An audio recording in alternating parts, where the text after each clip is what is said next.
Proclika restreamovat a ukradl u všechny diváky. Jste v pohodě, vy jste mě neviděl.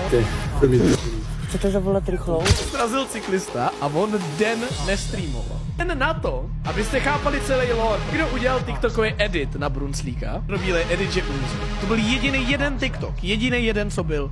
A já jsem z toho měl hroznou prdel, to si bylo hrozně vtipný, jak jsem to přesdělal na stories. A napsal jsem tam komentář, jakože fly high s tou holubičkou, víš co, jako už teď mi chybí, bla bla bla bla bla. Já jsem vůbec nečekal, co tady to způsobí, protože ten TikTok v té době, když já jsem na něj koukal, měl 2000 views a on to vyletělo jako kráva a ten TikTok ještě ten den měl přes 100 000 zhlédnutí.